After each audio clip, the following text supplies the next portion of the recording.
फूल गोभी का ताल्लुक आपकी उन वेजिटेबल से है जो कि नॉन स्टार्ची वेजिटेबल कहलाती हैं, यानी कि उनके अंदर शुगर का कंटेंट बेइंतहा कम होता है, क्योंकि अमूमन ऐसा होता है कि जो कच्ची फूल गोभी है वो पेट में डिस्टेंशन क्रिएट कर सकती है। दूसरी चीज़, अगर आप पका के खा रहे हैं तब भी ये मसला है तो कोशिश करें कि उसको सेपरेट पकाएं। फूल गोभी को कोशिश करें कि आप इसको स्टीम कर सकते हैं, बॉईल कर सकते हैं, इससे इसकी शुगर बढ़ाने की सतह पे फ़र्क नहीं पड़ता।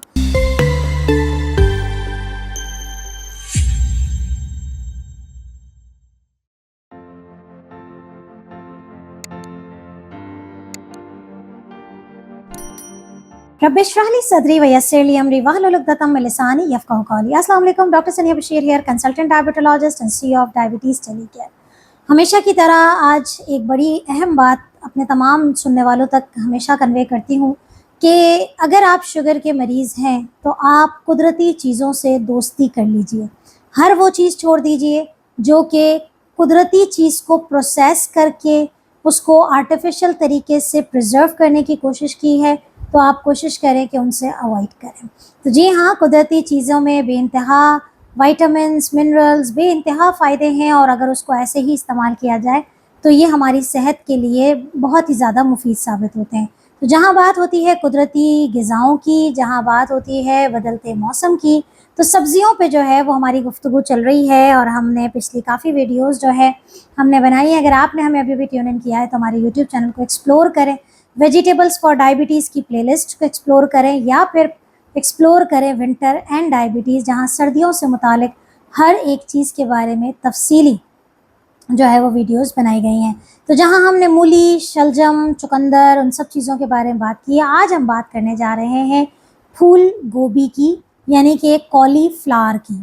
शुगर के मरीज़ उसको इस्तेमाल कर सकते हैं या नहीं, कितना इस्तेमाल कर सकते हैं, क्या फ़ायदे हैं, क्या नुकसानात हैं, इन तमाम चीज़ों को डिटेल से देखेंगे। अगर आप भी फूल गोभी पसंद करते हैं तो हमें जल्दी से कमेंट में बता दीजिए कि ये वीडियो वाकई आपके लिए है या नहीं। फूल गोभी का ताल्लुक आपकी उन वेजिटेबल से है जो कि नॉन स्टार्ची वेजिटेबल कहलाती हैं, यानी कि उनके अंदर शुगर का कंटेंट बेइंतहा कम होता है। लेकिन इसके साथ साथ इसके सेहत पे जो फ़ायदे हैं वो यकीनन विटामिन्स हैं, मिनरल्स हैं, आपकी क़ुव्वत मुदाफ़ियत को बढ़ाती है। ये एक लो कैलोरी वेजिटेबल है, इसलिए अगर आप वज़न कम करना चाहते हैं तब भी आपके लिए आइडियल है। और ये लो इन कार्बोहाइड्रेट्स है, यानी कि इसके अंदर शुगर की मिकदार या शुगर बढ़ाने की जो सतह है वो बेइंतहा कम है दूसरी मुख्तलिफ वेजिटेबल्स की तरह, जो कि स्टार्ची वेजिटेबल्स होते हैं उनके मुकाबले में ये कहीं ज़्यादा जो है वो बेहतरीन साबित होती है शुगर के मरीज़ों के लिए। इसके साथ साथ चूँकि इसके अंदर फ़ाइबर है तो ये निज़ाम हाज़मा को बेहतर भी बना सकती है। लेकिन बहुत सारे लोग शिकायत करते हैं कि फूल गोभी से जो है वो गैस की शिकायत हो जाती है या पेट में जो है वो ब्लोटिंग होती है, तो आखिर उससे कैसे बचा जाए अगर फूल गोभी वाकई इतनी अच्छी है। तो देखिए, अगर आपको गैस की शिकायत होती है फूल गोभी के इस्तेमाल करने से तो फूल गोभी को हमेशा अच्छे से कुक करके खाएं। चाहे आप इसको स्टीम कर रहे हैं या बॉईल कर रहे हैं या सालन में पका रहे हैं तो अच्छे से पकी हुई होनी चाहिए, क्योंकि अमूमन ऐसा होता है कि जो कच्ची फूल गोभी है वो पेट में डिस्टेंशन क्रिएट कर सकती है। दूसरी चीज़, अगर आप पका के खा रहे हैं तब भी ये मसला है तो कोशिश करें कि उसको सेपरेट पकाएं, उन सब्जियों के साथ ना पकाएं जो कि पेट में गैस या डिस्टेंशन का बाइस बनती हैं, जैसे कि आलू, मटर, इन सब चीज़ों के साथ जो है वो फूल गोभी को ना पकाया जाए। जबकि मैं जानती हूँ कि बड़ा ही फेमस कॉम्बिनेशन है आलू मटर गोभी, लेकिन शुगर के मरीज़ों के लिए स्ट्रिक्टली मना है इन तीन चीज़ों को साथ पकाना। और इन तीन चीज़ों का इवन आप आलू पे बात कर चुके हैं, मटर पे बात कर चुके हैं, आज हम गोभी पे बात कर रहे हैं। तो ये तीनों आपने तो खैर साथ पकाने नहीं, और आलू तो आपने बिल्कुल नहीं खाने। तो आपने क्या करना है कि इसको सेपरेटली पकाएं।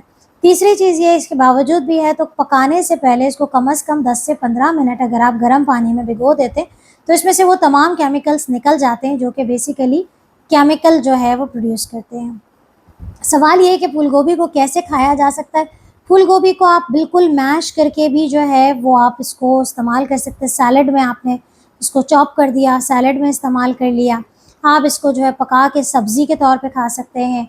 आप इसको अचार के तौर पे इस्तेमाल कर सकते हैं। अगर आपने छोटे-छोटे जो फ्लावर्स होते हैं फूल गोभी के, जो छोटे-छोटे टुकड़े हैं, उसका अचार भी जो है वो बड़ा ही फ़ेमस है, गाजर के साथ मिक्स करके बनता है। लेकिन मेक श्योर कि अगर आप हाई ब्लड प्रेशर के पेशेंट हैं और अगर आप खुद बना रहे हैं तो इसमें नमक का इस्तेमाल कम से कम रखें और इसका इस्तेमाल बहुत थोड़ा करें एक टाइम पे।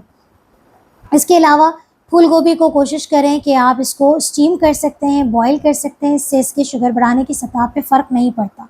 लेकिन अगर आप इसे बेक कर रहे हैं किसी चीज़ में तो इससे थोड़ा-सा इफ़ेक्ट आता है, क्योंकि बेक में बहुत हाई हीट होती है और वो शुगर बढ़ाने की सतह को मज़ीद बढ़ा देती है। इसके अलावा आपने बिल्कुल इसको जो है वो प्यूरी नहीं करनी, वैसे अमूमी तौर पे तो नहीं होती, लेकिन फूल गोभी मुख्तलिफ बाहर से सुनने वाले ऐसी डिशेज़ इस्तेमाल करते हैं जिसमें फूल गोभी को बिल्कुल मैश कर दिया। तो ऐसा ना करें, आप इसको चॉप कर सकते हैं लेकिन बिल्कुल मैश नहीं करेंगे, क्योंकि इससे इसके शुगर बढ़ाने की सतह पे फ़र्क पड़ता है। अब एक टाइम पे आप कितनी फूल गोभी खा सकते हैं? आपने आधा कप फूल गोभी का इस्तेमाल जो है वो तकरीबन 5 ग्राम कार्बोहाइड्रेट देता है, तो बहुत ही कम है, आप आराम से इसको इस्तेमाल कर सकते हैं, बहुत ही सेफ़ है, बहुत अच्छी है। सर्दियों में इसको इस्तेमाल करें, बनाएँ और अपने घरवालों के साथ इसको एंजॉय करें। अपना और अपने घरवालों का बहुत ख्याल रखिएगा और इसी तरीके से हमें सुनते रहिए, देखते रहिए। इंशाल्लाह फिर हाज़िर होंगे एक और नई वीडियो के साथ, जो कि डायबिटिक पेशेंट्स जिससे फ़ायदा हासिल कर सकें। अपना ख्याल रखिएगा। अल्लाह हाफ़िज़।